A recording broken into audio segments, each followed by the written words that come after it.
Jesus is the only person who came from heaven. ಯೇಸು ಸ್ವಾಮಿ ಒಬ್ಬರೇ ಪರಲೋಕದಿಂದ ಬಂದಂತವರು. All of us were born on this earth.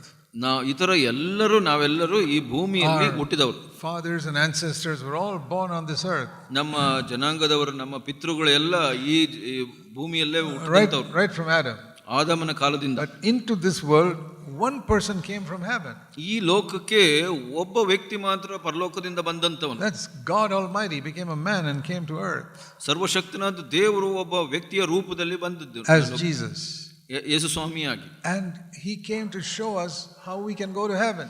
ಆತನು ತೋರಿಸಲಿಕ್ಕೆ ಬಂದನು ಪರಲೋಕದ ಮಾರ್ಗವನ್ನು. How we can live with God forever and ever. ದೇವರ ಜೊತೆ ನಿತ್ಯತ್ವದಲ್ಲಿ ಯಾವಾಗಲೂ ಹೇಗೆ ಜೀವಿಸಬಹುದು ಅನ್ನೋದನ್ನು ತೋರಿಸಲಿಕ್ಕೆ. I would rather believe somebody who came from heaven than somebody who's never been there. ನಾನು ಅಲ್ಲಿಂದ ಬಂದಂತವನ್ನ ಯಾವಾಗಾದರೂ ನಂಬುತ್ತೀನಿ, ಅಲ್ಲಿಗೆ ಹೋಗದೆ ಇರೋರಿಗಿಂತ ಹೆಚ್ಚಾಗಿ. See, somebody who's lived in Bangalore can come and tell you how Bangalore is. ಬೆಂಗಳೂರಿನಲ್ಲಿ ಜೀವಿಸಿದವರು ಮಾತ್ರ ಬಂದು ನಿಮಗೆ ಹೇಳಬಹುದು ಬೆಂಗಳೂರು ಹೇಗಿದೆ ಅಂತ. He came from there, he can show you how to go there. ಅಲ್ಲಿಂದ ಬಂದಂತವನು ಅಲ್ಲಿ ಹೋಗೋ ರಸ್ತೆಯ ಮಾರ್ಗವನ್ನು ತಿಳಿಸಬಹುದು ನಿಮಗೆ. Somebody drove a car from Bangalore to Hubli. ಬೆಂಗಳೂರಿನಿಂದ ಹುಬ್ಳಿಗೆ ಯಾರು ಕಾರ್ನಲ್ಲಿ ಬಂದಿದ್ರೆ, and nobody's ever gone to Bangalore before, ಅದಕ್ಕೆ ಮೊದಲು ಯಾರೂ ಬೆಂಗಳೂರಿಗೆ ಹೋಗಿಲ್ಲ, he can tell you how to go there. He can tell you how to go there. ಆತ ನಿಮಗೆ ಹೇಳಬಹುದು ಅಲ್ಲಿ ಹೋಗುವ ಮಾರ್ಗ ಹೇಗಿದೆ ಅಂತ. Somebody came from heaven can tell you how to go there. ಪರಲೋಕದಿಂದ ಬಂದಾತನು ಮಾತ್ರ ಅದನ್ನ ವಿವರಿಸಲಿಕ್ಕೆ ಸಾಧ್ಯ. No one else. That's why we believe Christianity is the only way.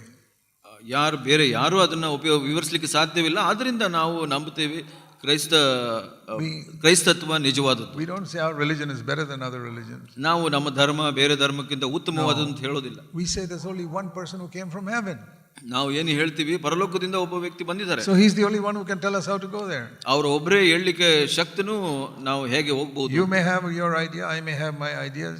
ನಿಮಗೆ ಒಂದು ಅದರ ಬಗ್ಗೆ ಆಲೋಚನೆ ಇರಬಹುದು, ನನಗೊಂದು ಆಲೋಚನೆ ಇರಬಹುದು. So many other religious leaders may have their ideas. ಬಹಳಷ್ಟು ಧಾರ್ಮಿಕ ಗುರುಗಳಿಗೆ ಅವರಿಗೆ ಒಂದು ಯೋಚನೆ ಇರಬಹುದು. But I asked them, did you come from heaven?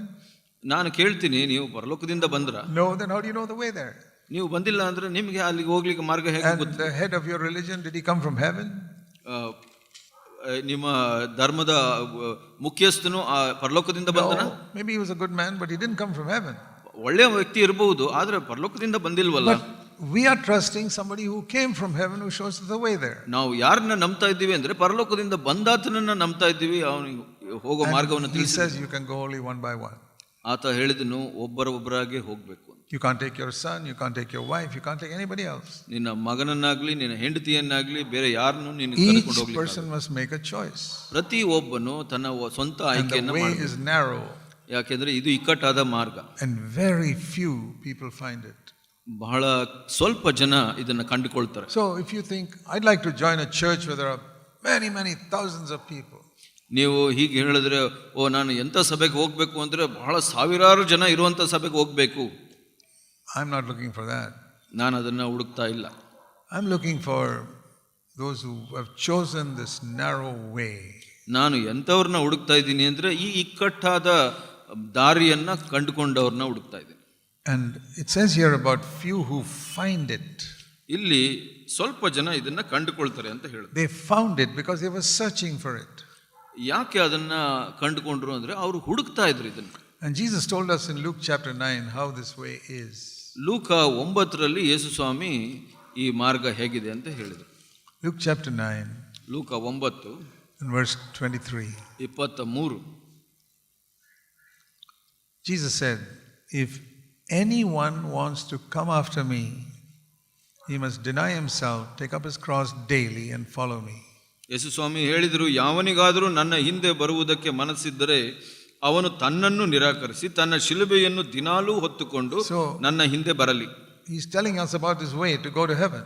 ಇಲ್ಲಿ ಪರಲೋಕಕ್ಕೆ ಹೋಗುವಂತ ಆ ಮಾರ್ಗದ ಬಗ್ಗೆ ಹೇಳ್ತಾ ಇದ್ದಾರೆ. Remember, he's the only one who came from there. He's the only one who can tell us how to go there. ನೆನಪಿಟ್ಟುಕೊಳ್ಳಿ, ಅವರು ಒಬ್ಬರೇ ಅಲ್ಲಿಂದ ಬಂದಿದ್ದು ಪರಲೋಕದಿಂದ, ಮತ್ತೆ ಅವರೊಬ್ಬರೇ ಮಾರ್ಗವನ್ನು ತೋರಿಸಲಿಕ್ಕೆ ಶಕ್ತರು. He says, if you follow me, you'll come there. ನನ್ನನ್ನು ಹಿಂಬಾಲಿಸಿದ್ರೆ ನೀವು ಅಲ್ಲಿ ಬರ್ತೀರಾ. Because Jesus went back to heaven. Jesus went back to heaven. ಪರಲೋಕಕ್ಕೆ ಹಿಂದೆ ಯೇಸು ಸ್ವಾಮಿ ಹೋದರು. And he says, if you follow me, you will come there. ನನ್ನನ್ನು ಹಿಂಬಾಲಿಸಿದ್ರೆ ನೀವು ಕೂಡ ಅಲ್ಲಿ ಬರ್ತೀರಿ. But how to follow him? ಆತನನ್ನು ಹಿಂಬಾಲಿಸೋದು ಹೇಗೆ? The first thing he says, you got to say no to yourself. ಮೊದಲನೇದಾಗಿ ನಿನ್ನ ಸ್ವಾರ್ಥ ಜೀವಿತಕ್ಕೆ ಇಲ್ಲ ಅಂತ ಹೇಳಬೇಕು. Say no to yourself. ನಿನ್ನ ಸ್ವಾರ್ಥಕ್ಕೆ ಇಲ್ಲ ಅಂತ ಹೇಳಬೇಕು, ನಿರಾಕರಿಸಬೇಕು. There are so many things we want for ourselves. ಬಹಳಷ್ಟು ವಿಷಯಗಳು ನಮಗೋಸ್ಕರ ಬೇಕು ಅಂತ ನಾವು ಬಯಸ್ತೀವಿ. We try to fight for ourselves when somebody hurts us. ನಮಗೆ ಯಾರು ಕಷ್ಟ ಕೊಟ್ಟರೆ ನಾವು ಅದರ ವಿರುದ್ಧವಾಗಿ ಹೋರಾಡ್ತೀವಿ. I must say no, I'm not going to fight back. ನಾನು ಯಾರ ಜೊತೆನೂ ಹೋರಾಡೋದಿಲ್ಲ, ಜಗಳ ಮಾಡೋದಿಲ್ಲ ಅಂತ ಹೇಳಬೇಕು. Somebody gets angry with you, there's a great temptation to say something back. ಯಾರಿಗಾದ್ರೂ ನಿಮ್ಮ ಮೇಲೆ ಕೋಪ ಬಂದ್ರೆ ಅವರಿಗೆ ಹಿಂದೆ ಏನಾದರೂ ಹೇಳಬೇಕು ಅನ್ನೋ ಒಂದು ಶೋಧನೆ ಬರುತ್ತೆ. The world is full of people where people are fighting with each other. ಲೋಕದಲ್ಲಿ ಜನರು ತುಂಬಿಕೊಂಡಿದ್ದಾರೆ, ಇನ್ನೊಬ್ಬರ ಜೊತೆ ಜಗಳ ಮಾಡುವಂತ. One trying to show that I'm better than you. ಒಬ್ಬನು ಇನ್ನೊಬ್ಬನಿಗಿಂತ ನಾನು ಉತ್ತಮನು ಅಂತ ತೋರಿಸಲಿಕ್ಕೆ ಬಯಸ್ತಾ ಇರ್ತಾನೆ. And all such situations, if you want to follow Jesus, you have to say no, I will not fight back. ಆ ಎಲ್ಲ ಒಂದು ಪರಿಸ್ಥಿತಿಯಲ್ಲಿ ನೀವು ಹೋರಾಟ ಮಾಡದೆ ನಮ್ಮ ಸ್ವಾರ್ಥಕ್ಕೆ ನಾವು ಇಲ್ಲ ಅಂತ ಹೇಳಬೇಕಾಗುತ್ತೆ. That's denying yourself. ಅದು ನಿಮ್ಮನ್ನ ನೀವು ನಿರಾಕರಿಸುವಂತದ್ದು. Taking up the cross means I die to my own choice. ಶಿಲುಬೆಯನ್ನು ಒತ್ತುಕೊಳ್ಳೋದು ಅಂದ್ರೆ ನನ್ನ ಆಯ್ಕೆಗಳಿಗೆ ನಾನು ಸಾಯ್ತೀನಿ. See, Jesus died on the cross for the sins of the world. ಯೇಸು ಸ್ವಾಮಿ ಶಿಲುಬೆ ಮೇಲೆ ಸತ್ತನು ಲೋಕದ ಪಾಪಕ್ಕಾಗಿ. But here it says about taking up the cross every day. ಇಲ್ಲಿ ದಿನಾಲೂ ಶಿಲುಬೆಯನ್ನು ಒತ್ತುಕೊಳ್ಳೋ ಬಗ್ಗೆ ಹೇಳಿದರು. Now you don't find many churches preaching this message today. ಬಹಳಷ್ಟು ಸಭೆಗಳು ಈ ಒಂದು ಸಂದೇಶವನ್ನು ಹೇಳೋದನ್ನ ನಾವು I ಕೇಳೋದು. think CFC is one of the very few churches that preaches take up the cross every day. CFC ಅನ್ನೋ ಒಂದು ಸಭೆ ಬಹಳಷ್ಟು ಜನರ ಮಧ್ಯದಲ್ಲಿ ಈ ಒಂದು ಸಂದೇಶವನ್ನು ಸಾರ್ತಾರೆ. Because the devil has hidden this message from most Christians. ಸೈತಾನನು ಬಹಳಷ್ಟು ಕ್ರೈಸ್ತರಿಂದ ಈ ಒಂದು ಸಂದೇಶವನ್ನು ಮರೆ ಮಾಡಿದ್ದಾನೆ. Why is he hiding it? ಯಾಕೆ ಅವನು ಮರೆ ಮಾಡಿದ್ದಾನೆ? He doesn't want people to go to heaven. ಯಾಕೆ ಅಂದ್ರೆ ಪರಲೋಕಕ್ಕೆ ಹೋಗೋದು ಅವನಿಗೆ ಇಷ್ಟ ಇಲ್ಲ ಜನರು. But all these Christians, they've got a Bible. If they want to know the truth, they can read it. ಎಲ್ಲ ಕ್ರೈಸ್ತರಿಗೆ ಸತ್ಯವೇದವಿದೆ, ಅವರು ಬೇಕು ಅಂದ್ರೆ ಓದ್ಕೊಳ್ಬಹುದು. All these Christians who believe the devil, they got a Bible and they don't read it. ಎಲ್ಲ ಕ್ರೈಸ್ತರು ಸೈತಾನನ್ನ ನಂಬುವಂತವರು, ಅವರಲ್ಲಿ ಸತ್ಯವೇದ ಅವರ ಕೈಯಲ್ಲಿದೆ, ಅವರು ಓದಬಹುದು. So if somebody reads the Bible, they'll preach the same message. ಯಾರಾದರೂ ಸತ್ಯವೇದವನ್ನು ಓದಿದ್ರೆ ಈ ಸತ್ಯ ಸಂದೇಶ ಅವ್ರಿಗೆ ಸಿಗುತ್ತೆ. This is not something written in only our Bible.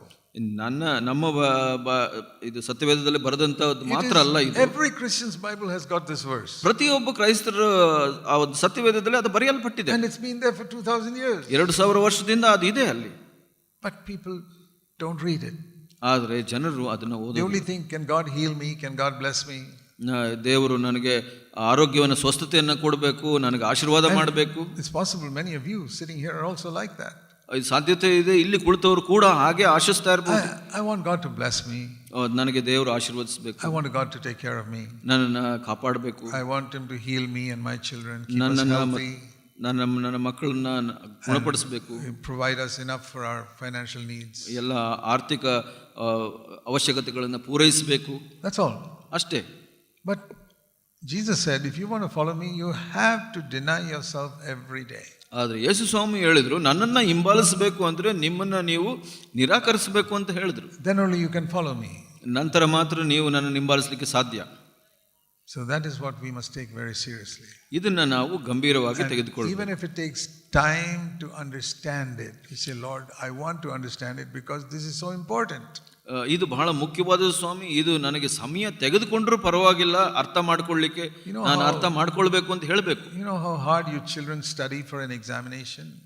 ನೀವು ಮಕ್ಕಳು ಎಷ್ಟು ಕಷ್ಟಪಟ್ಟು ಪರೀಕ್ಷೆಗಾಗಿ ಓದ್ತಿರ ಗೊತ್ತಾ? If one subject is very difficult for you, you will really work hard to understand that subject. ನಿಮಗೆ ಯಾವುದಾದ್ರೂ ಒಂದು ವಿಷಯ ಕಷ್ಟವಾದ್ರೆ ಬಹಳಷ್ಟು ಕಷ್ಟಪಟ್ಟು ಶ್ರಮಪಟ್ಟು ಓದ್ತೀರಾ ಅದನ್ನ ಅರ್ಥ ಮಾಡ್ಕೊಳ್ಳಿಕ್ಕೆ. If our children are poor at mathematics, we'll make them keep on doing some mathematics problems till they learn it.